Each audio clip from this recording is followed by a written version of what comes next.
أعوذ بالله السميع العليم من الشيطان اللعين الرجيم. بسم الله الرحمن الرحيم. الحمد لله رب العالمين بارئ الخلائق أجمعين، والصلاة والسلام والتحية والإكرام على سيدنا ونبينا وشفيعنا بالقاسم محمد آلہ الطیبین الطاہرین المعصومین الہداة المہدیین الذین اذہب اللہ عنہم الرجس وطہرہم تطہیرا.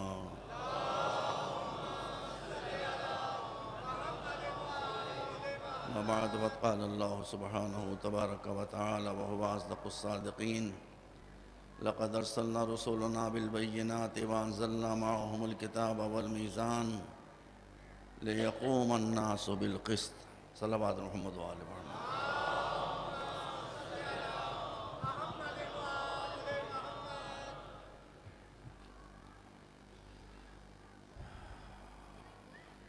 آج محرم الحرام سن 30 ہجری کی 7ویں رات دن گزر گیا، تاریخ گزر گئی اور 8ویں شب آ گئی.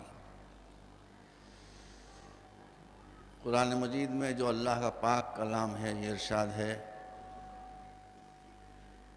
کہ ہم نے جتنے رسول بھیجے، جتنی شریعتیں بھیجیں، جتنی کتابیں نازل کیں، وہ سب ایک مقصد کے لیے تھیں. نوح کے آنے کا مقصد بھی وہی تھا، حضرت ابراہیم کے آنے کا مقصد بھی وہی تھا، حضرت موسیٰ اور عیسیٰ کے آنے کا مقصد بھی وہی تھا. وہ پیغمبر جن کا نام قرآن میں لیا گیا ہے، جن کا نام قرآن میں نہیں لیا گیا ہے، سارے پیغمبروں کے آنے کا مقصد ایک تھا، عبادت بھی کرانا تھا، وہ سب ہے اپنی جگہ پر، لیکن اصلی ٹارگٹ یہ تھا کہ دنیا سے ناانصافیوں کا خاتمہ ہو جائے. یہی نوح کا مشن تھا، یہی ابراہیم کا مشن تھا، یہی حضرت موسیٰ اور حضرت عیسیٰ کا مشن تھا، اور یہی ہمارے سرکار کا مشن تھا. اسی لیے آپ یہ بات ملاحظہ فرمائیں گے کہ ان بزرگ ہستیوں کا جن طاقتوں نے مقابلہ کیا، ان میں ظلم سب سے زیادہ نمایاں تھا.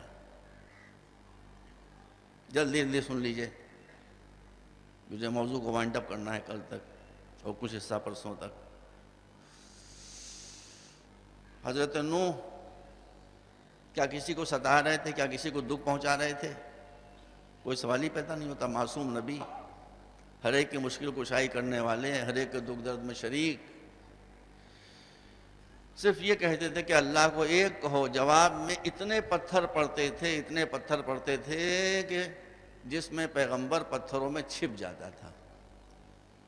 یہ کیا بات تھی بھائی آپ نہ مانیے ان کی بات، لیکن یہ پتھر کیوں مارے جا رہے ہیں؟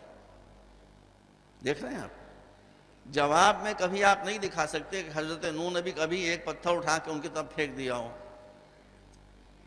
یہیں سے سمجھ لیجئے کہ کفر کی پہلی علامت ہے ظلم، نبوت کی پہلی علامت ہے صبر. بس جلدی جلدی اس کے بعد حضرت ابراہیم کا دور آتا ہے. تو حضرت ابراہیم نے کیا خطا کی ہے بھائی؟ کیا خطا کی ہے؟ مگر کفر کی طاقتیں حضرت ایک مرتبہ صلوات بھیجیں آپ رات بات.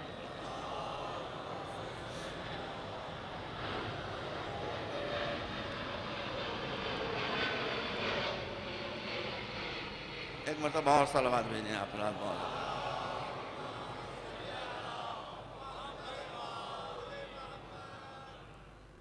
حضرت ابراہیم کو رسیوں میں جکڑ کر آگ میں ڈالا نہیں جاتا ہے، کیونکہ ڈالنے کے لیے قریب جانا پڑے گا. شعلے اتنے بلند ہیں، جو قریب جائے گا وہ خود ہی جل جائے گا. تو دور سے گوفن میں رکھ کے منجنیق میں گھما کے پھینکا جاتا ہے، یہ جل جائے اور قصہ ختم ہو جائے. کیا کیا ہے گناہ حضرت ابراہیم نے؟ کوئی گناہ کیا ہے؟ کوئی گناہ نہیں. ظلم. حضرت موسیٰ فرعون کے دربار میں آتے ہیں. میں نے عرض کیا تھا ایک مجلس میں کہ ہزاروں بچوں کو بنی اسرائیل کے یہ کمبخت قتل کر چکا ہے ماؤں کی گود میں. آ کر بہت نرمی سے بات کرتے ہیں. مگر اس کے مظالم کا سلسلہ اور بڑھ جاتا ہے، یہاں تک کہ نبی خدا بنی اسرائیل کو لے کر رات کو چپکے سے نکل جاتے ہیں تو پیچھا کرتا ہوا پورا لشکر جاتا ہے۔ اب وہ اس کے بعد دریا سمندر میں وہ ڈوب گیا، موسیٰ نکل گیا، بات الگ ہے۔ تو کوئی مظالم کی انتہا فرعون کی طرف سے نہیں تھی۔ حضرت عیسیٰ بیچارے 32 سال کی عمر میں، کل 32 سال کی عمر تھی۔ قرآن کا بیان تو یہ ہے کہ ان کو سولی نہیں دی گئی، جو قرآن نے کہا وہ صحیح ہے، لیکن بائبل کا بیان یہ ہے کہ یوں چلے عیسیٰ سولی پانے کے لیے کہ وہ کراس جس پر سولی دی جانے والی تھی وہ ان کی پیٹھ پر رکھا ہوا تھا، یعنی اپنی صلیب کو اپنی پیٹھ پر رکھے ہوئے لیے جا رہے تھے، اور پیچھے پیچھے ماں حضرت مریم فریاد کرتی ہوئی جا رہی تھی، میرا بچہ میرا بچہ میرا بچہ۔ اور کیا آپ نے کدھر سے ظلم ہو رہا ہے؟ کفر کی طرف سے۔ پیغمبر اکرم کیا فرماتے ہیں؟ ما اوذی نبی کما اوذیت قط،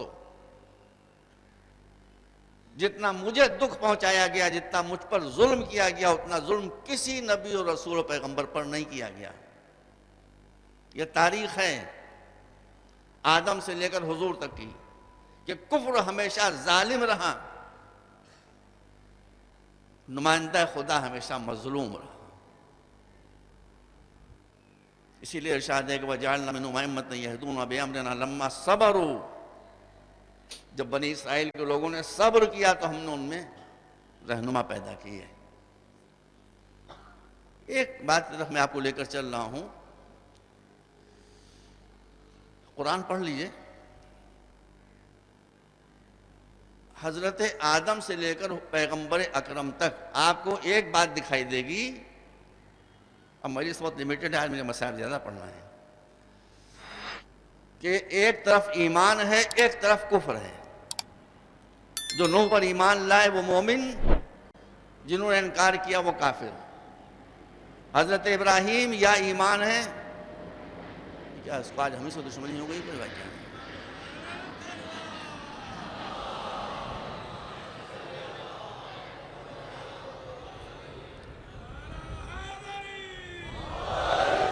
جو حضرت ابراہیم پر ایمان لائے وہ مومن، جو میں کہہ رہا ہوں وہ صحیح کہہ رہا ہوں۔ جو ایمان نہیں لائے وہ کافر۔ دو کیٹیگری، حضرت موسیٰ یا مومن یا کافر، حضرت عیسیٰ یا مومن یا کافر۔ 12 حواری کل ایماندار تھے، باقی سب کافر تھے۔ لیکن پیغمبر کا دور جب آیا تو یہاں ایک طبقہ اور پیدا ہو گیا بھائی، جو اس سے پہلے کبھی پیدا ہی نہیں ہوا تھا۔ منافق کسی دور میں نہیں تھے، نہ حضرت موسیٰ کے زمانے میں، نہ حضرت عیسیٰ کے زمانے میں، نہ حضرت ابراہیم کے زمانے میں، نہ حضرت نوح کے زمانے میں۔ دیکھیے آپ گھبرائیے بالکل نہیں، میں تو ملانے والا ہوں، لڑانے والا تھوڑی ہوں، لیکن جو بات قرآن کہہ رہا ہے صریحاً، اس سے کون انکار کر سکتا ہے بھائی؟ بھئی اگر منافق نہیں تھے تو سورہ منافقون کیوں اترا تھا بھائی؟ پورا سورہ منافقون گواہ ہے کہ منافق موجود تھے۔ صحابہ کرام اگر تھے، اولو العزم پیغمبر کے صحابی، تو منافق بھی تھے۔ سورہ توبہ میں آیت نمبر 109، جنگ تبوک کے بعد جو حالات ہوئے تھے اس کا ذکر کرتے ہوئے ارشاد ہو رہا ہے کہ وَمِمَّنْ حَوْلَكُمْ مِنَ الْأَعْرَابِ مُنَافِقُونَ وَمِنْ أَهْلِ الْمَدِينَةِ مَرَضُوا عَلَى النِّفَاقِ۔ صحابہ کرام تھے، بے شک تھے، ان کی عزت، ان کا مرتبہ، ان کا احترام اپنی جگہ پر، لیکن قرآن کیا کہتا ہے کہ اے پیغمبر، آپ کے چاروں طرف، مدینے کے چاروں طرف یہ جو بدو ہیں، عرابی ہیں، ان میں منافق بھی ہیں۔ بھائی آپ میرے اوپر اعتبار نہ کریں، آپ ترجمہ جا کر دیکھ لیں۔ وَمِنْ أَهْلِ الْمَدِينَةِ مَرَضُوا عَلَى النِّفَاقِ، اور مدینے میں ایک طبقہ وہ بھی ہے، وہ تو خالی منافق ہیں، یہ نفاق میں ایکسپرٹ ہیں، ماسٹر ہیں نفاق کے۔ مَرَضُوا عَلَى النِّفَاقِ، بہت مہارت رکھتے ہیں کہ نفاق کو کیسے چھپایا جاتا ہے۔ یہ طبقہ بھی تھا، صحابہ کرام بھی تھے، یہ طبقہ بھی تھا۔ اب جنگ تبوک ہوئی ہے سن 9 ہجری میں، اور سن 11 ہجری میں پیغمبر کا وصال ہو گیا۔ سن 9 ہجری تک بنص قرآن مجید منافقین کا طبقہ موجود ہے۔ سن 11 ہجری کے بعد یہ منافقین کہاں گئے مجھے پتہ نہیں، پھر منافقین کا ذکر نہیں ملتا ہے، تو منافقین ختم تو نہیں ہو جائیں گے۔ اس کی 2 علامتیں ہیں جس سے کوئی مسلمان انکار نہیں کر سکتا ہے۔ صحابہ کرام رضوان اللہ تعالی علیہم، یہ تمام سنی اور شیعہ کتابوں میں متفق علیہ یہ روایت ہے کہ صحابہ کرام رضوان اللہ تعالی علیہم یہ فرماتے تھے کہ ہم منافقوں کو دشمنی علی سے پہچان لیتے تھے۔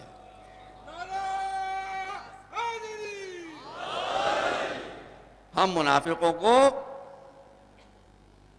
علی کی دشمنی سے پہچانتے تھے۔ بھائی علی کی دشمنی کا نفاق سے کیا تعلق ہے؟ قرآن سورہ منافقون میں کہتا ہے کہ اذا جاءك المنافقون قالوا نشهد انك لرسول الله والله يعلم انك لرسوله والله يشهد ان المنافقين لكاذبون اتخذوا ايمانهم جنة فصدوا عن سبيل الله انهم ساء ما كانوا يعملون۔ قرآن کہہ رہا ہے کہ منافقین گروہ در گروہ آتے ہیں آپ کے پاس، یہ پیغمبر اور آ کر کہتے ہیں کہ آپ اللہ کے رسول ہیں، آپ اللہ کے رسول ہیں، ہم بھی کہتے ہیں کہ آپ اللہ کے رسول ہیں، مگر یہ جھوٹ بول رہے ہیں۔ یہ خالی زبان سے کہہ رہے ہیں، ان کے دل میں نہیں ہے۔ اور دیکھیے جہاں چور ہوتا ہے وہیں مبالغہ اور ایگزیجریشن ہوتا ہے۔ جو سچے مسلمان آتے ہیں وہ فقط کہتے ہیں لا الہ الا اللہ محمد رسول اللہ، لیکن قرآن کہہ رہا ہے اتخذوا ایمانہم جنۃ فصدوا عن سبیل اللہ۔ یہ منافق دل کا چور ہوا کہ یہ خالی کلمہ توحید نہیں پڑھتے، کلمہ طیبہ نہیں پڑھتے، بلکہ قسمیں کھاتے ہیں۔ ہم قسم کھاتے ہیں کہ آپ اللہ کے رسول ہیں، ہم قسم کھاتے ہیں کہ آپ اللہ کے رسول ہیں۔ یہ دل کا چور ہوتا ہے جو قسمیں کھلوا رہا ہے۔ تو اب صحابہ کہتے ہیں کہ ہم بغض علی سے منافقین کو پہچانتے تھے، یہ کیوں؟ یہ بات سمجھ لیجیے، اتنی سی بات سمجھ لیجیے۔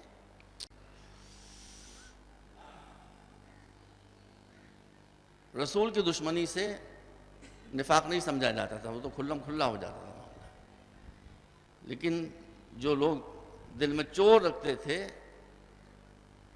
اپنے کفر و شرک کو چھپاتے تھے اور کلمہ طیبہ پڑھتے تھے، ان کو علی کی دشمنی سے پہچانا جاتا تھا۔ کیوں؟ بالکل معمولی سی اور سیدھی سی بات ہے۔ علی نے کسی کا کچھ بگاڑا تو تھا نہیں۔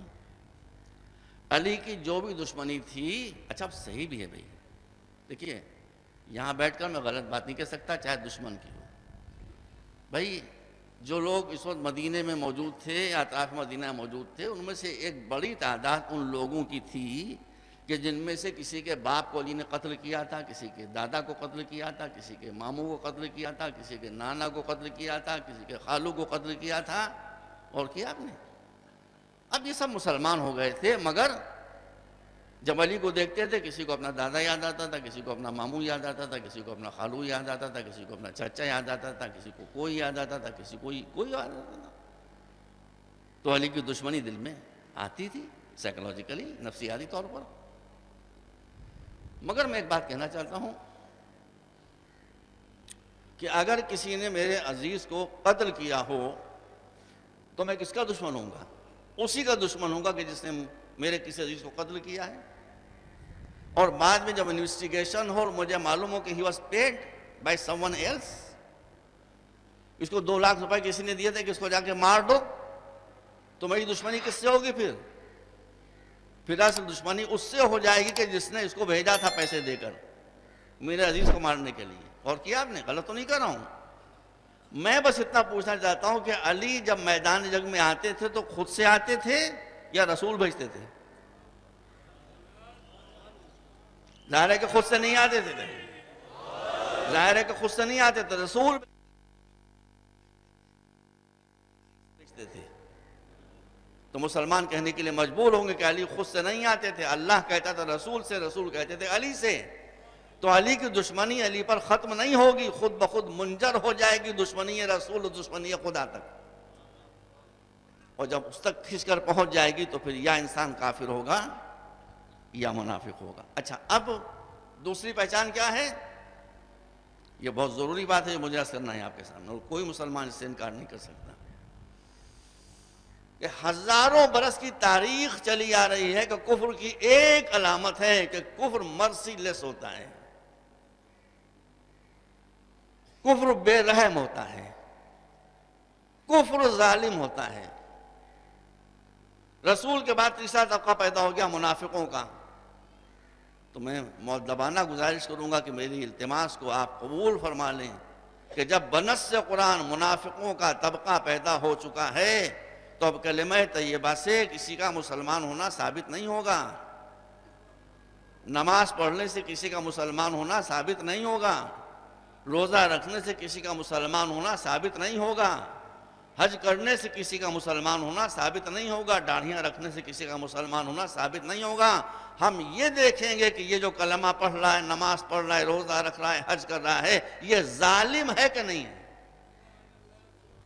اگر یہ ظالم ہے تو ہم اس کو مومن و مسلم ماننے کے لیے تیار نہیں ہوں گے۔ یہ باتیں آپ حضرات سمجھ لیجئے، ظلم کو قریب نہ آنے دیجئے، یہ گناہ معاف نہیں ہوگا۔ اس لیے کہ آپ سے جو قرآن نے مطالبہ کیا ہے وہ فقط یہ نہیں ہے کہ آپ کسی پر ظلم نہ کریں، آپ سے مطالبہ یہ ہے کونوا قوامین بالقسط۔ تم اگر مسلمان ہو تو تمہاری ذمہ داری ہے کہ جہاں رہو وہاں ظلم نہ ہونے پائے، وہاں انصاف کی حکمرانی ہو۔ میرے عزیزوں، جب مسلمان نماز پڑھتے ہیں تو پہلی آیت کون سی پڑھتے ہیں؟ بسم اللہ الرحمن الرحیم، الحمد، اور کوئی سورہ آپ چھوڑ سکتے ہیں یا بدل سکتے ہیں، یا ہمارے سنی حضرات کے مسلک کی بنا پر آپ چند آیتیں پڑھ سکتے ہیں کوئی اور قرآن سے منتخب کر کے، لیکن یہ سورہ پڑھنا ضروری ہے۔ لا صلاۃ الا بفاتحۃ الکتاب، بغیر سورہ فاتحہ اور سورہ حمد کے نماز نہیں ہو سکتی، یہاں پھنسے ہوئے ہیں۔ اس کی پہلی آیت کیا ہے؟ الحمدللہ رب العالمین۔ رب کے معنی پالنے والے کے نہیں ہیں، رب بنا ہے ربوبیت سے۔ ربوبیت کے معنی یہ ہے کہ ایسا سسٹم بنانا کہ ہر شے اپنے منزل کمال تک پہنچ جائے، اس کی تمام صلاحیتیں پوری طرح سے ڈیولپ ہو جائیں۔ اب آپ نے جب نماز پڑھی تو کہا کہ اس اللہ کی تعریف ہے ہر طرح کی کہ جس کا نظام ربوبیت پوری دنیا انسانیت کو گھیرے ہوئے ہے۔ تو اب یہاں سے فقط یہ بات ظلم نہیں رہ گئی کہ کسی آدمی کے پاس کھانے کے لیے نہیں ہے، وہ بھی ظلم ہے، کسی آدمی کے پاس لباس نہیں ہے، وہ بھی ظلم ہے، کسی آدمی کے پاس دوا نہیں ہے، وہ بھی ظلم ہے۔ مگر میرے عزیزوں، فقر مالی سے کہیں بڑھ کر ہوتا ہے فقر علمی۔ ہر بچے کا حق ہے، رسول نے فرمایا کہ جب کوئی بچہ پیدا ہوتا ہے تو یہ حق لے کر ادھر سے آتا ہے، اور ماں باپ کی ڈیوٹی ہوتی ہے کہ اسے پڑھائیں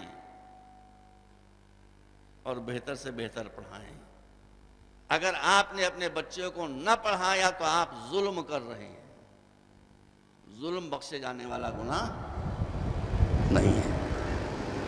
توجہ فرمائیں آپ نے۔ اسلام کے لحاظ سے عبادتوں کی اپنی اہمیت ہے، میں اس سے انکار نہیں کر رہا ہوں۔ نماز کی بہت اہمیت ہے، روزے کی بہت اہمیت ہے، حج کی بہت اہمیت ہے، مگر ان ساری عبادتوں سے بڑھ کر اہمیت ہے علم کی، نالج کی۔ یہ حضور نے فرمایا ہے۔ حضور مسجد میں تشریف لائے ہیں اور دیکھ رہے ہیں کہ صحابہ کرام دو گروپس میں ہیں، ایک گروپ عبادت کر رہا ہے، ایک گروپ کسی علمی مسئلے پر بحث و گفتگو کر رہا ہے، ڈسکشن کر رہا ہے۔ رسول ان کو بھی دیکھ کر خوش ہوئے، ان کو بھی دیکھ کر خوش ہوئے، مگر ادھر نہیں گئے جدھر عبادتیں ہو رہی تھیں، ادھر چلے جدھر علمی مسئلے پر گفتگو ہو رہی تھی، یہ فرماتے ہوئے کہ کلاہما علی الخیر ولکن بالتعلیم ارسلت، دونوں اچھا کام کر رہے ہیں مگر اللہ نے مجھے تعلیم پھیلانے کے لیے بھیجا ہے۔ یہ کہہ کہ آپ وہاں بیٹھ گئے کہ جہاں علمی گفتگو ہو رہی تھی۔ صلوات بر محمد و آل محمد۔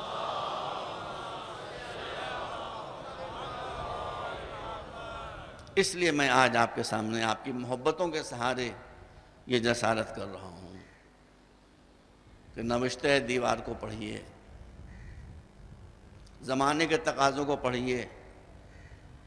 کل میں نے آپ کے سامنے 3-4 مثالیں دی تھیں کہ ذہین ترین لوگ تھے، ڈائریکشن غلط ہو گیا، سمت غلط ہو گئی، زمانے کے تقاضوں کو نہ سمجھ سکے تو جانے بھی گئیں، حاصل بھی کچھ نہ ہوا، جانے بھی گئیں، حاصل بھی کچھ نہ ہوا۔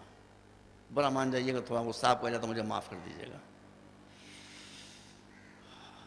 جب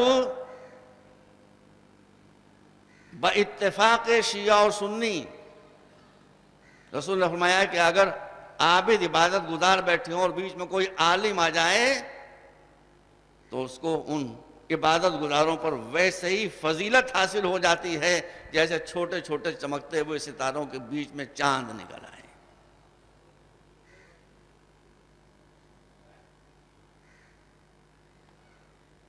مولا علی ارشاد فرماتے ہیں کہ الناس موتا وَأُولُو الْعِلْمِ أَحْيَاءُ، جتنے لوگ ہیں سب ڈیڈ ہیں، جتنے لوگ ہیں سب مردہ ہیں، زندہ اس میں وہی ہیں کہ جن کے پاس علم ہے۔ رسول فرماتے ہیں کہ الجاہل میت ولو کان حیا والعالم حی ولو کان میتا۔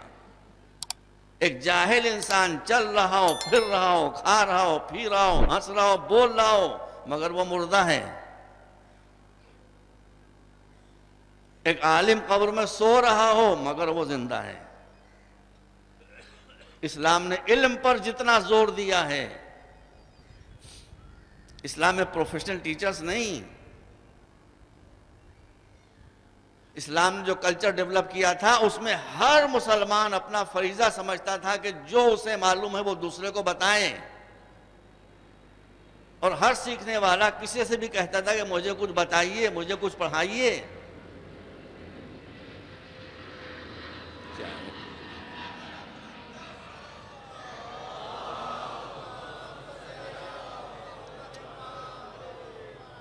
میرے خیال میں یہ پلین جو ہے اس روضے کا طواف کر رہا ہے۔ ایک مرتبہ صلوات بھیجیں آپ رات بہت۔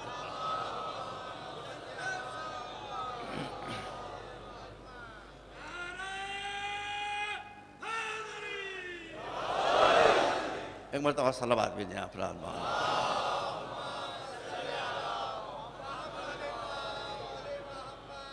تو عبادتوں کی بہت اہمیت ہے،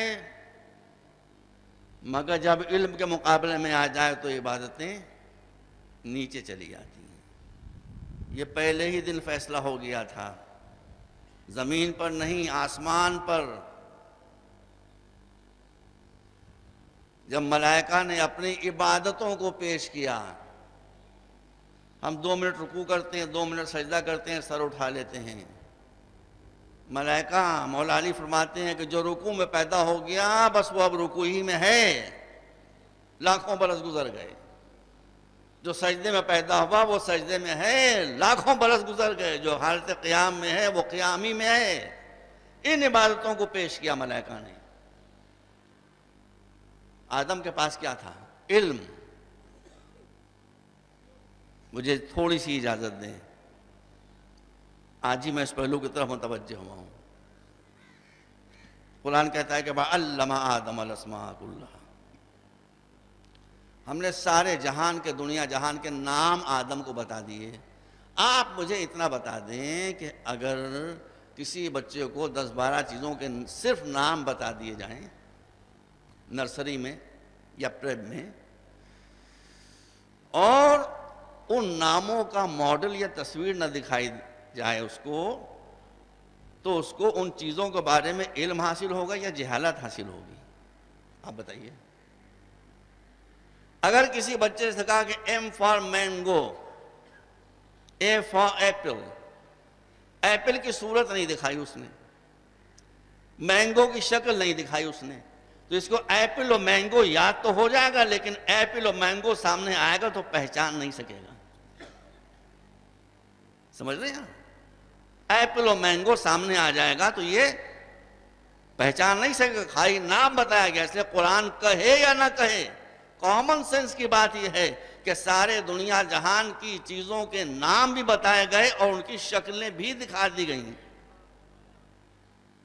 ثم عرضهم على الملائکۃ فقال انبئون، اسی لیے ان چیزوں کو جب پیش کیا گیا تو ملائکہ نے کہا کہ ہم کو تو ان کے نام نہیں معلوم ہے، اور آدم نے سب بتا دیے.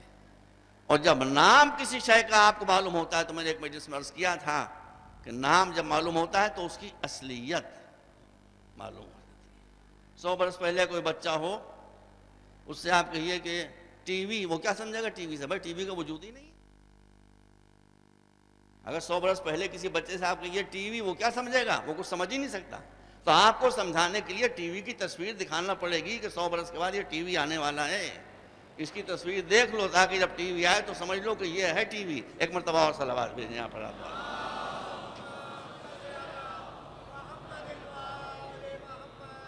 بھائی پی آئیے بہادر، مجھ پر رحم کیجئے. ایک مرتبہ اور صلوات بھیجیں آپ پر.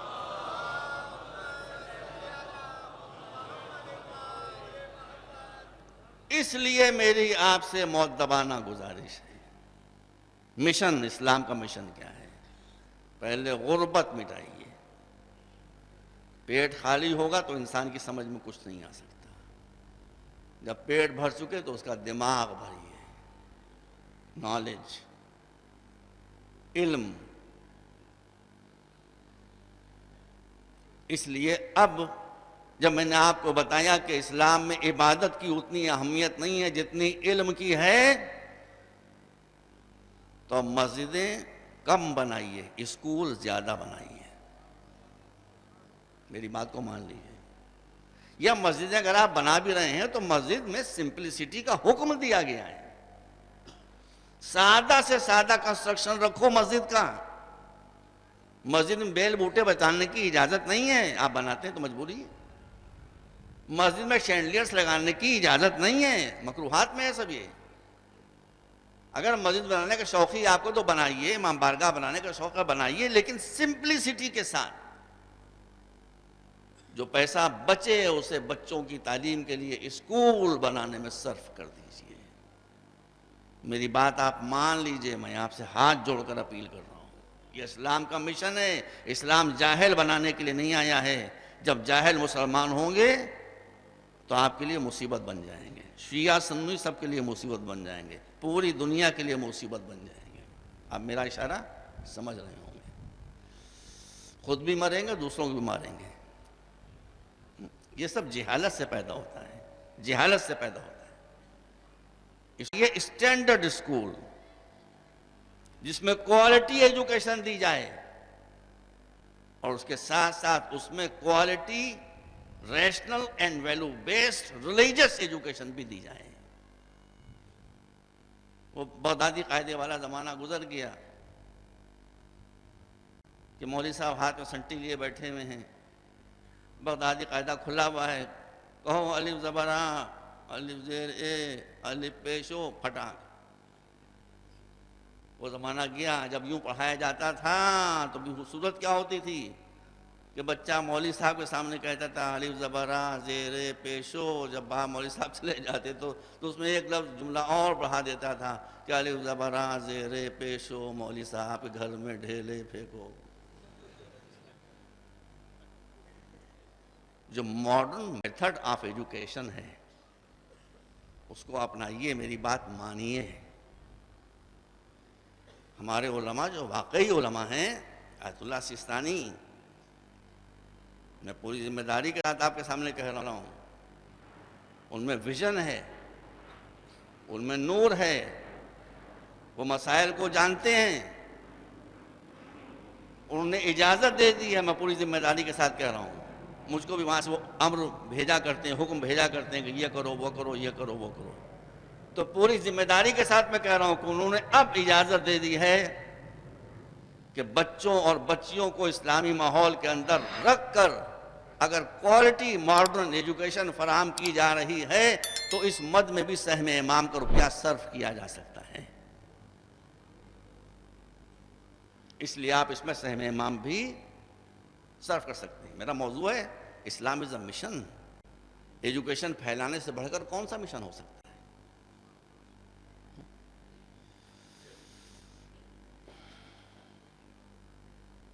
کہہ دوں. دیکھیے یہودی خبیث ترین لوگ ہیں.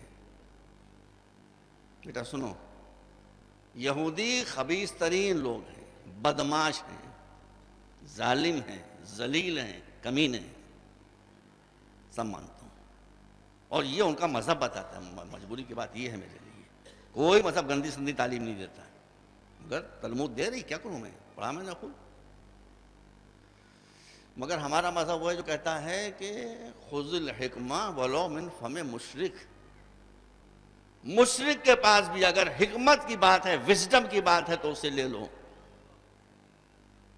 بہت ذلیل ہیں، کمینے ہیں، خونی ہیں، بے رحم ہیں، سب ہیں. برطانیہ میں، برٹن میں سنیں، بچے ہمارے جو خاص طور پر کالج اور یونیورسٹی کے بچے ہیں یا ان کے گارجینس ہیں، وہ سنیں. برطانیہ میں کتنے مسلمان ہیں؟ 20 لاکھ، 2 ملینز. 2 ملین مسلمان ہیں برطانیہ میں. سنیے آپ حضرات، 20 لاکھ مسلمان ہیں. 20 لاکھ مسلمانوں کا ریپرزنٹیشن برٹش پارلیمنٹ میں کتنا ہے؟ 1 2 3 4. 20 لاکھ کی آبادی کی نمائندگی برٹش پارلیمنٹ میں 4 شخصوں میں ہے. 4 جو مسلم پاکٹس ہیں، شیفیلڈ ہے، مانچسٹر ہے اور بیڈ فورڈ وغیرہ ہے، جہاں مسلمانوں کی آبادی ہے، وہاں سے یہ بنام اسلام منتخب ہو کر آ جاتے ہیں. یہودی کتنے ہیں؟ 2 لاکھ بھی نہیں ہیں. مسلمان ان کے 10 گنے سے زیادہ ہیں. میں پوری سچی بات کہہ رہا ہوں تحقیق کے بعد. 20 لاکھ جن مسلمانوں کی آبادی ہے، ان کے ممبر کتنے ہیں پارلیمنٹ میں، برٹش پارلیمنٹ میں؟ 4. یہودی جو 2 لاکھ بھی نہیں ہیں، ان کے کتنے ممبر ہیں؟ 40.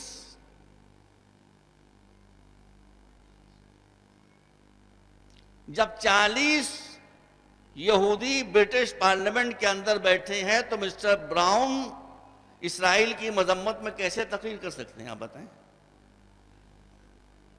کی انہوں نے تقریر، کیا کہوں، باؤنڈری کھینچ دی گئی ہے کہ ایشیا کے باہر نہ نکلیے گا. بھائی نہیں نکلوں گا. کسی نے جوتا چلایا تھا، اب وہ جوتا چل گیا. وہ چل گیا جوتا، آپ یاد رکھیں، یہ جوتا آپ چل گیا. فلسطینی گئے، وہاں سینکڑوں جوتے نمبر 10 ڈاؤننگ اسٹریٹ کے اوپر مار کے چلے آئے. کیوں بیٹا بتاؤ؟ جوتوں کا انبار رکھا ہوا تھا. اچھی خاصی آمدنی ہو جائے گا، جوتے سمیٹ لے آدمی، اچھے خاصے پیسے مل جائیں. تو آپ جوتے مار کے وہاں سے چلے آئے، ٹھیک کیا. لیکن اس کی بھی مجبوری ہے کہ آپ کے 4 ممبر ہیں، ان کے 40 ممبر ہیں برٹش پارلیمنٹ کے اندر، وہ اسرائیل کے خلاف جا کے سکتے ہیں؟ نہیں جا سکتے. کیوں ہوا یہ اس لیے ہوا کہ مسلمانوں کی نظریں ہوتی ہیں مسلمانوں کی طرف کہ ہمیں منتخب کر کے برٹش پارلیمنٹ میں پہنچا دیں. یہودی تعلیم میں سب سے آگے ہیں، یہودی ٹیکنالوجی میں سب سے آگے ہیں. وہ اپنے دین کو یہاں رکھتے ہیں. ایز اے برٹشر وہ پارلیمنٹ کا الیکشن لڑتے ہیں. اس لیے خود انگریز اور برٹشرز ان کو منتخب کر کے اپنے ہاتھوں سے دولہا بنا کے برٹش پارلیمنٹ کے اندر پہنچا دیتے ہیں. اب انہوں نے جب برٹش پارلیمنٹ کے اندر پہنچ گئے تو انہوں نے برٹش سسٹم کا نرخرا دبا دیا، یہاں بیٹھ گئے.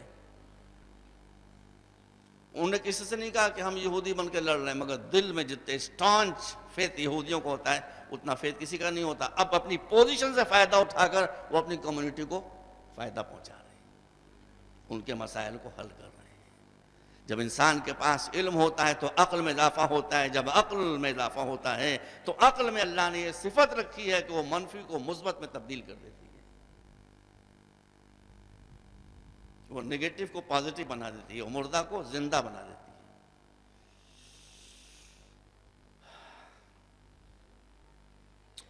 ہمارے یہاں چونکہ علم کم ہے اس لیے فہم کم ہے. ہم دشمن کی چالوں کو سمجھ نہیں پاتے. یہ سازش ادھر سے رچی گئی ہے استعماری طاقتوں کی طرف سے، مغرب کی طرف سے، کہ مسلمانوں کے دماغوں میں ان کے کٹھ ملاؤں کے ذریعے یہ بات بٹھا دو کہ سائنس پڑھو گے تو گمراہ ہو جاؤ گے، ٹیکنالوجی کی طرف بڑھو گے تو گمراہ ہو جاؤ گے۔ خدا کے لیے ہوش میں آئیے، ہوش میں آئیے۔ سائنس اور ٹیکنالوجی سے آدمی گمراہ نہیں ہوتا، گمراہ تو قرآن پڑھ کے بھی ہو جاتا ہے، گمراہ تو قرآن پڑھ کے بھی ہو جاتا ہے۔ ایک جگہ نہیں 25 جگہ قرآن مجید نے یہ بات کہی ہے۔ کہیں یہ کہا کہ اللہ گمراہ کر دیتا ہے، معاذ اللہ۔ سورہ بقرہ آیت نمبر 126 جہاں ارشاد ہوتا ہے کہ یضل، آیت نمبر 26 ارشاد ہوتا ہے کہ یضل بہ کثیرا ویہدی بہ کثیرا۔ یہی قرآن وہ ہے کہ جس کے ذریعے سے اللہ بہت سے لوگوں کو گمراہ کر دیتا ہے۔ کس کے ذریعے گمراہ کرتا ہے؟ کون گمراہ کرتا ہے؟ قرآن کے ذریعے گمراہ کر رہا ہے۔ کون گمراہ کر رہا ہے؟ اللہ گمراہ کر رہا ہے، اور اللہ ہدایت بھی کر رہا ہے اسی قرآن کے ذریعے سے۔ اس نے خود بتا دیا گمراہ کس کو کرتے ہیں، وَمَا يُضِلُّ بِهِ إِلَّا الْفَاسِقِينَ۔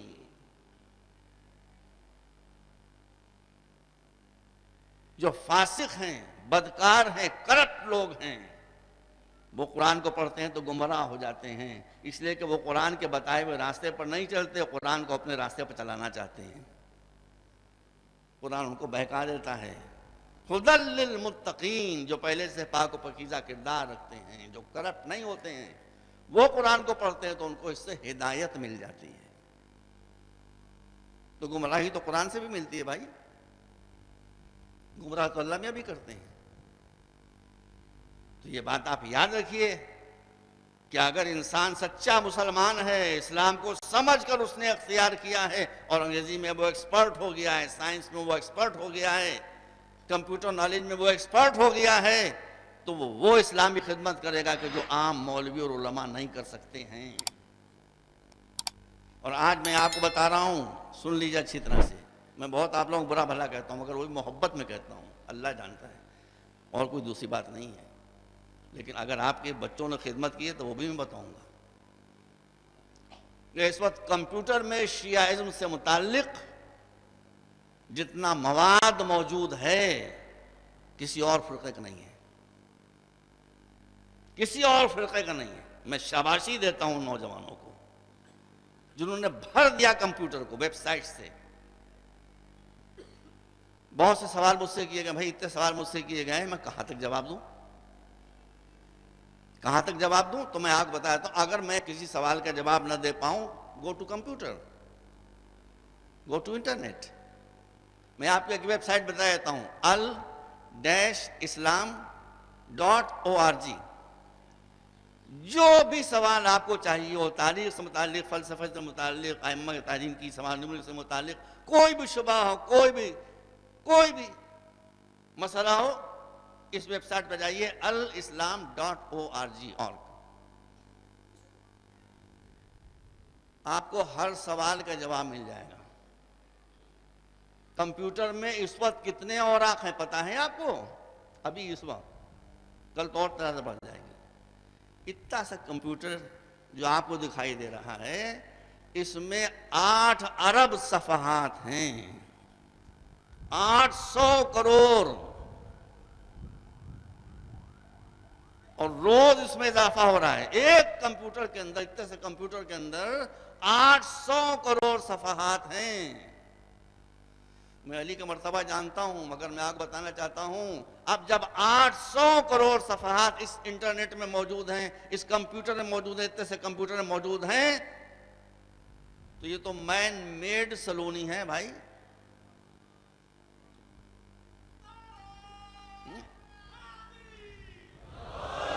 انسانوں کو بنایا ہوا سلون، کچھ بھی سوال کیجئے، بھائی میں نے بھی دیکھا ہے، کچھ بھی سوال کیجئے پٹاخ سے جواب آیا۔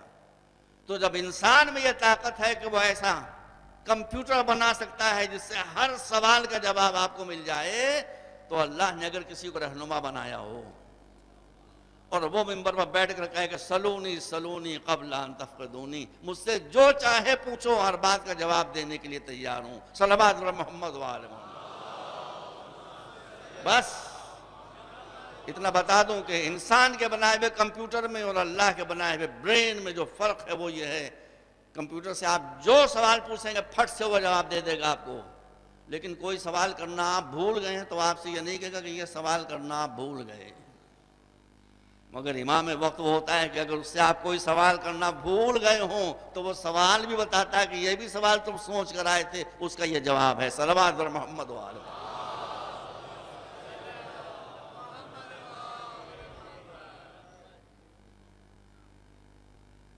لوگوں کو حیرت ہوتی ہے، مولانا نے فرمایا کہ جو کچھ ساری کائنات میں علوم ہیں وہ سمٹ کر آ گئے ہیں قرآن میں، اور جو کچھ قرآن میں ہے وہ سمٹ کر آ گیا ہے سورۃ الحمد میں، اور جو کچھ سورۃ الحمد میں ہے وہ سمٹ کر آ گیا ہے اس ڈاٹ میں۔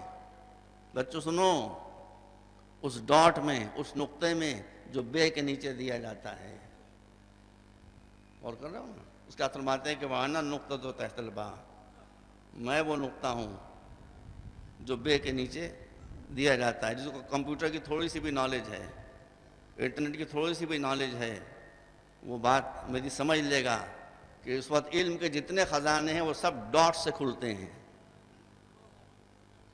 علم کے جتنے خزانے ہیں وہ سب نقطے سے کھلتے ہیں، نقطے کے باہر کوئی ویب سائٹ آگے نہیں جاتی۔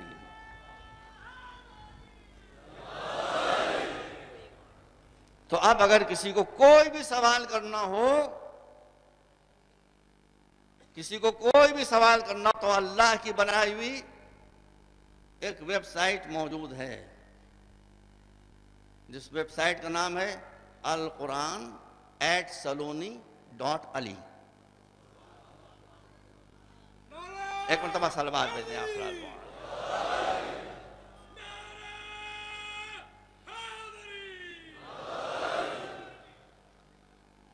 اس اللہ کے بنائے ہوئے برین میں کمپیوٹر مستقبل کو نہیں دیکھ سکتا ہے، لیکن مولا علی کسی کی پیشانی پر نظر پڑی اور صبح قیامت تک کی اس کی نسل نظروں کے سامنے آ گئی۔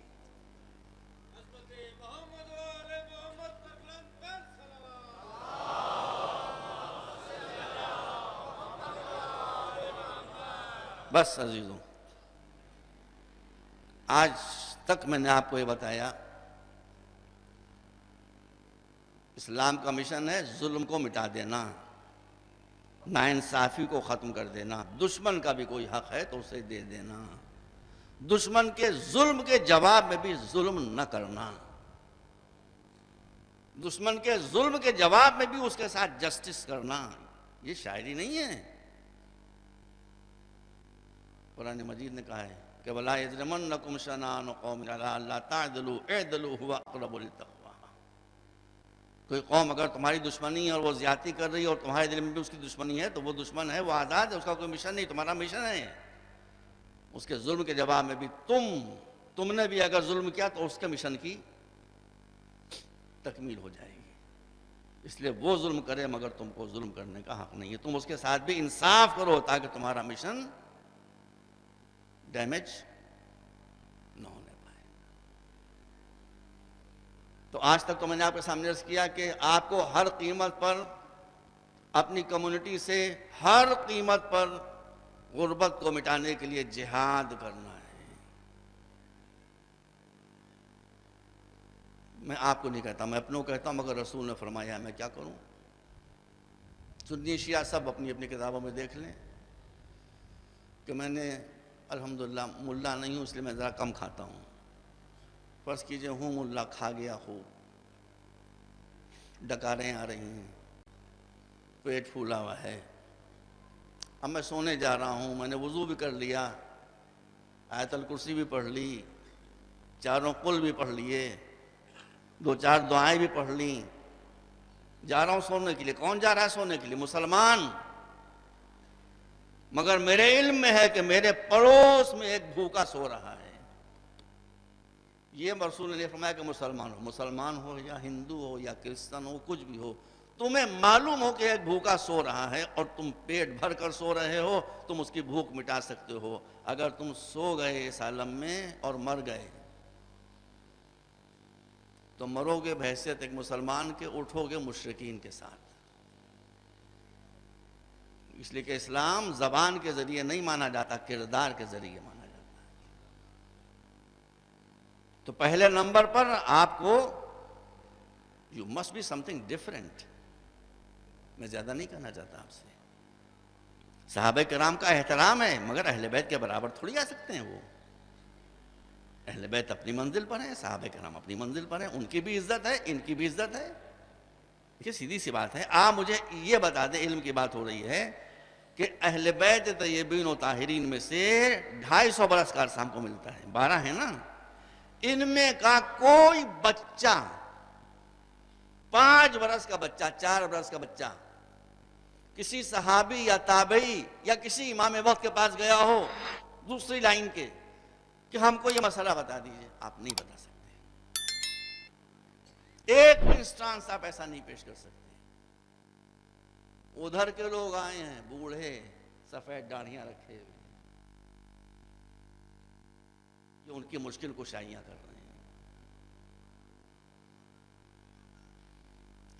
حضرت امام ابو حنیفہ بہت بڑے عالم ہیں، مجتہد وقت ہیں، امام اعظم ان کا لقب ہے. ہم بھی ان کا بہت احترام کرتے ہیں. وہ آئے امام جعفر صادق کے پاس ملنے کے لیے.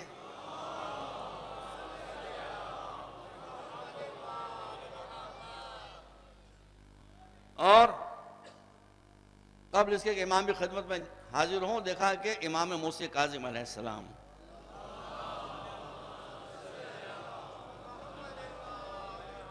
4 یا 5 برس کی عمر نماز پڑھ رہے ہیں،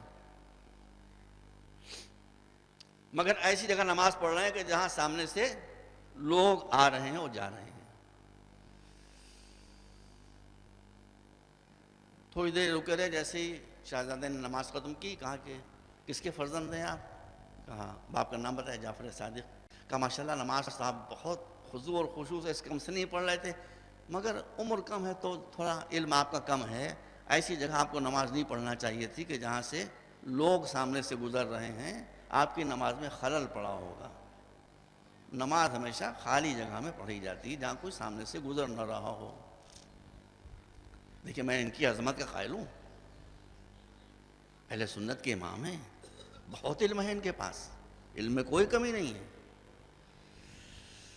اب اس بچے نے کہا کہ آپ فرما رہے ہیں بزرگ ہیں، آپ فرما رہے ہیں کہ میں ایسی جگہ کھڑا ہوں کہ جہاں لوگ سامنے سے جا رہے ہیں اور نماز میں خلل پڑے گا، لیکن خلل اور رکاوٹ کب پڑتا ہے؟ اگر میں کھڑا ہوں یہاں اور میں کسی سے بات کر رہا ہوں، وہ کھڑا ہے وہاں، اور بیچ میں سے کوئی آدمی یا کوئی شے گزرے تو خلل پڑے گا. میں جس رب کی نماز پڑھ رہا تھا وہ تو قرآن میں کہتا ہے کہ نحن اقرب الیہ من حبل الورید، ہم انسان کی شہرگ حیات سے زیادہ قریب ہیں. تو جب مجھ سے اتنا زیادہ قریب ہے تو اب میرے اور خالق کے درمیان سے کون گزرے گا؟ ایک مرتبہ صلوات بھیجیں آپ اللہ.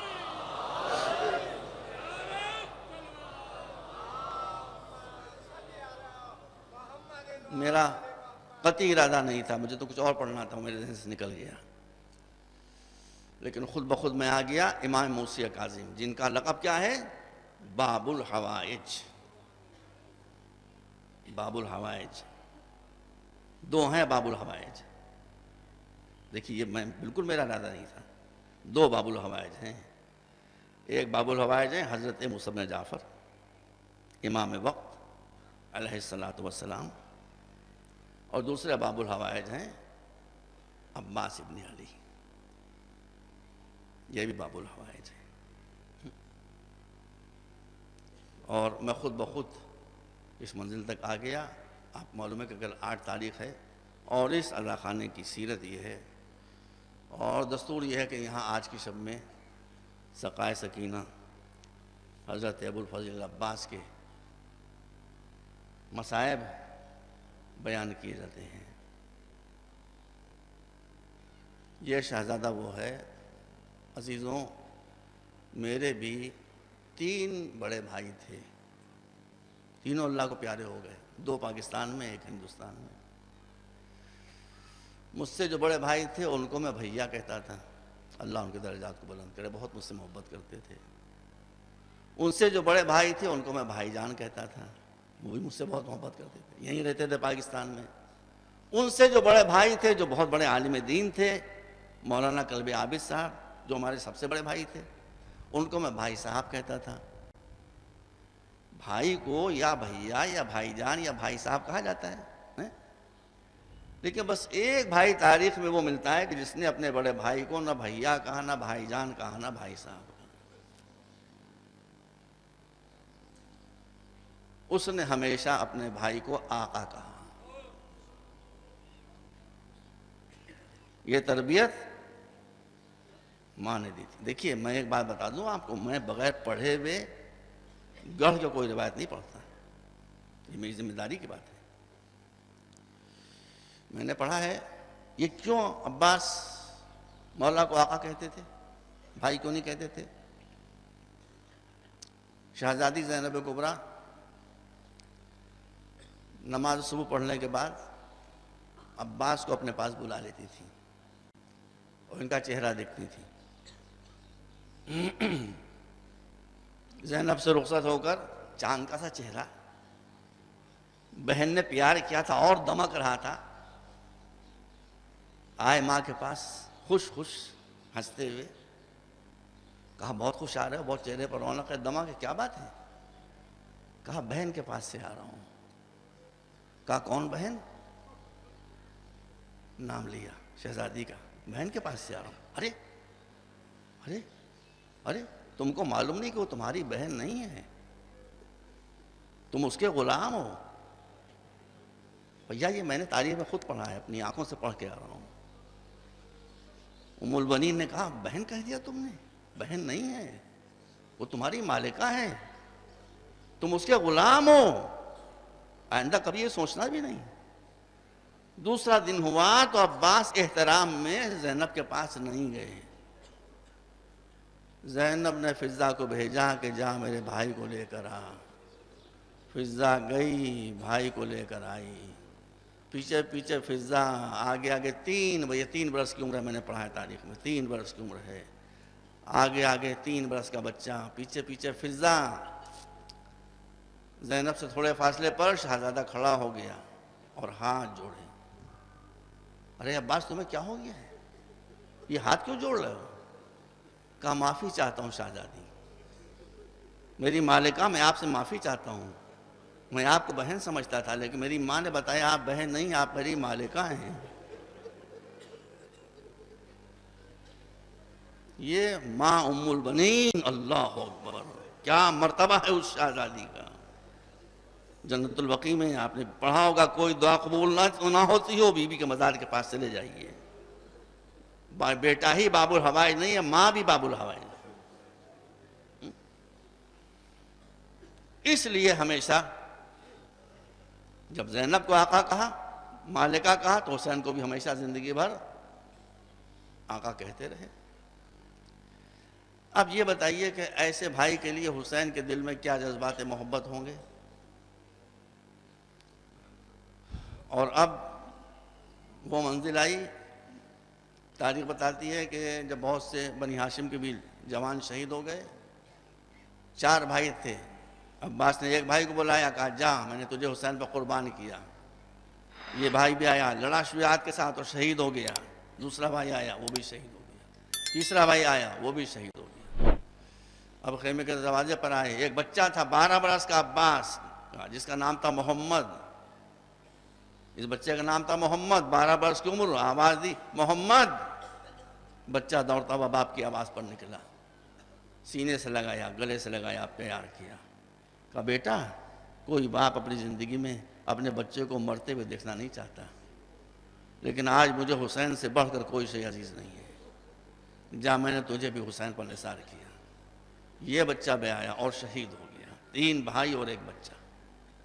اب حسین کے پاس آئے، کہا آقا بس اب دل کی دھڑکن بند ہو رہی ہے، سانس رک رہی ہے، یہ سامنے لاشیں پڑے ہوئے ہیں، اب مجھ سے برداشت نہیں ہو رہا ہے، بھائیوں کا داغ، بچے کا داغ، اب مجھے بھی اجازت دے دیجیے۔ امام نے کہا کہ تم تو میرے لشکر کے علمدار ہو۔ کہا مولا وہ لشکر کہاں گیا؟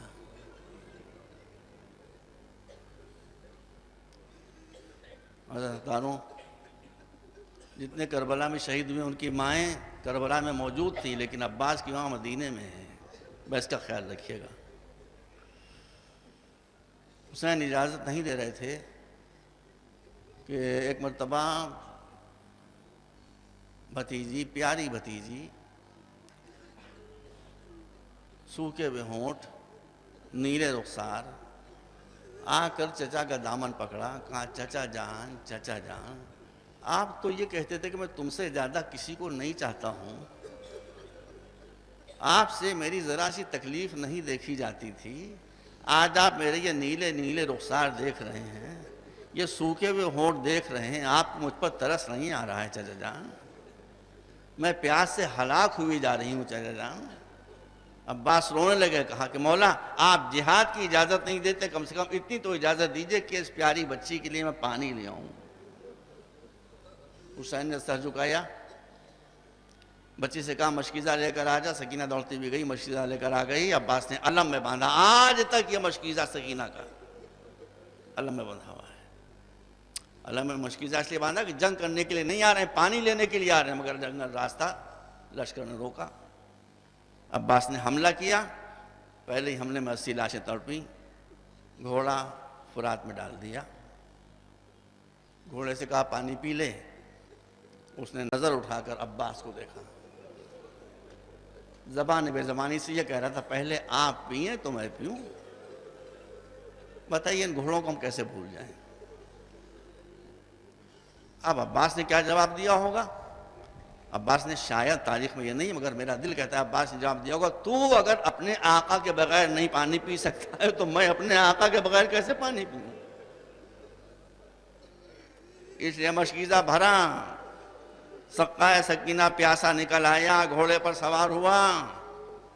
بس داروں 3-4 منٹ باقی ہیں، لشکر نے چاروں طرف سے گھیر لیا، اب سارا لشکر امنڈ کر آ گیا۔ پسرے ساتھ نے کہا کہ جانے جائیں، کتنا ہی خون بہ جائے، مگر یہ پانی حسین کے خیموں تک پہنچنے نہ پائے۔ عباس کو علم بھی سنبھالنا ہے، مشکیزہ بھی سنبھالنا ہے، جہاد بھی کر رہے ہیں، اور اس عالم میں خدا جانے کون سے شجاع شیر خیمے کی طرف بڑھتا بڑھتا بڑھتا چلا جا رہا ہے، یہاں تک کہ دشمن کو احساس ہو گیا کہ ہم روک نہیں سکتے، تب دھوکہ دیا، ایک لعین ایک درخت کی آڑ میں آیا، عباس جوش شجاعت میں لڑتے وہ در سے گزرے، اس نے کمی گاہ سے نکل کر عباس کا دائیں ہاتھ کاٹ دیا۔ عباس نے بائیں ہاتھ سے جنگ شروع کر دی، ایک دوسرا دشمن کمینہ ذلیل ایک دوسرے درخت کی آڑ میں چھپ کر کھڑا ہو گیا، عباس بائیں ہاتھ سے جنگ کرتے ہوئے ادھر سے گزرے، اس نے بائیں ہاتھ کاٹ دیا۔ عزاداروں، میں نے روایت میں دیکھا ہے کہ جب دونوں ہاتھ کٹ گئے عباس کے تو عباس نے گھوڑے کی گردن پر سر رکھ دیا، اور سر رکھنے کے بعد کہا اللہم انا اطفال الحسین عطشان، میرے پالنے والے میرے ہاتھ کٹ گئے، حسین کے بچے پیاس سے تڑپ رہے ہیں، میرے مالک یہ پانی کسی صورت سے خیام حسینی تک پہنچ جائے۔ مگر عباس کی آرزویں پوری نہ ہو سکیں، ایک تیر آیا اور مشک سکینہ کو توڑتا ہوا عباس کے سینے کے پار ہو گیا۔ بس زاداروں، ایک شقی آیا سامنے اور آنے کے بعد کہا عباس بڑی بہادری سے لڑ رہے تھے، کدھر گئی تمہاری بہادری؟ کہا ملعون اب آیا ہے جب میرے ہاتھ کٹ چکے، اگر ہاتھ ہوتے تو بتاتا۔ اس کو ترس نہ آیا، اس کے پاس بہت وزنی گرز تھا، اس نے وہ عباس کے سر پر مارا، عباس کا سر شگافتہ ہو گیا، بسم اللہ و باللہ کہتے ہوئے زمین کی طرف جھکے، آواز دی بھائی کو کہ خادم کی خبر لیجئے، بس داروں مجلس ختم ہو رہی، حسین آئے حسین، اکبر ساتھ ہیں، سرانے عباس کے بیٹھ گئے، سر اٹھا کر زانوں پر رکھ لیا۔ جب عباس کو محسوس ہوا کہ میرا سر حسین کے زانوں پر ہے، کہا آقا ایک زحمت دینا چاہتا ہوں۔ کہا کیا؟ کہا کہ میری ماں نے بتایا ہے کہ جب میں پیدا ہوا تھا تو میں نے آنکھ کھول کر سب سے پہلے آپ کا چہرہ دیکھا تھا۔ کہا پھر کیا چاہتے ہو؟ کہا چاہتا ہوں کہ پہلی نظر آپ پر پڑی تھی تو آخری نظر بھی آپ پر پڑے، دم بہت آسانی سے نکل جائے گا آقا۔ کہا پھر کیوں نہیں دیکھتے؟ کہا کیسے دیکھوں، ایک آنکھ پر تیر لگ گیا ہے، ایک آنکھ پر سر کا خون بہہ کر آ گیا ہے۔ اے آقا اگر میرے ہاتھ موجود ہوتے تو آپ کو زحمت نہ دیتا، لیکن میرے تو ہاتھ بھی موجود نہیں ہیں، اگر ہو سکے تو اپنی ابا کے دامن سے میری آنکھ سے خون پاک کر دیجئے۔ حسین روتے رہے، عباس کی آنکھ سے خون پاک کیا۔ نگاہ حسرت سے عباس نے اپنے آقا کو دیکھا اور کہا بس تمنا میری پوری ہو گئی آقا، خدا حافظ۔ یہ میں اپنی طرف سے کچھ نہیں کہہ رہا ہوں، سب الفاظ میں نے پڑھے ہیں۔ کہا آقا خدا حافظ۔ حسین نے کہا ابھی خدا حافظ نہیں، ابھی خدا حافظ نہیں، ابھی نہ جاؤ، ابھی نہ جاؤ، ابھی نہ جاؤ، رک جاؤ، بس مجلس ختم ہو رہی ہے، رک جاؤ رک جاؤ رک جاؤ۔ کہا آقا جو کہنا جلدی کہہ لیجئے، سانس رک نہیں رہی ہے، سانس رک نہیں رہی ہے، دم اکھڑ چکا ہے میرا، جو فرمانا ہو فرمائیے، کیا حکم ہے؟ کہا تمہاری تمنا پوری ہو گئی؟ کہا پوری ہو گئی۔ کہا میری بھی تمنا پوری کر دو۔ عباس نے کہا آقا وہ کیا تمنا؟ کہا اب تو آقا بھائی کہہ دو، زندگی بھر آقا کہتے رہے، اب تو بھائی کہہ دو۔ بھائیوں میں دیکھ کے پڑھ رہا ہوں آپ کے سامنے، میں نے کتابوں میں پڑھا ہے اس لیے پڑھ رہا ہوں آپ کے سامنے۔ عباس نے کہا بس مجلس ختم ہو رہی ہے، عباس نے کہا آقا کیسے آپ کو بھائی کہوں، کیسے آپ کو بھائی کہوں، ماں نے منع کر دیا تھا، ماں کی اطاعت واجب ہے، آپ کو بھائی کیسے کہہ دوں؟ جیسے ہی عباس نے یہ کہا ویسے ہی سرانے سے زہرا کی آواز آئی، اے عباس تو ام البنین کا بیٹا نہیں ہے، میرا بیٹا ہے، حسین کو بھائی کہہ کے پکار لے۔ عباس نے حکم زہرا سے مجبور ہو کر حسین کو بھائی کہہ کے پکارا، اور بھائی کا دم بھائی کی گود میں نکل گیا۔ وَسَيَعْلَمُ الَّذِينَ ظَلَمُوا أَيَّ مُنْقَلَبٍ يَنْقَلِبُونَ۔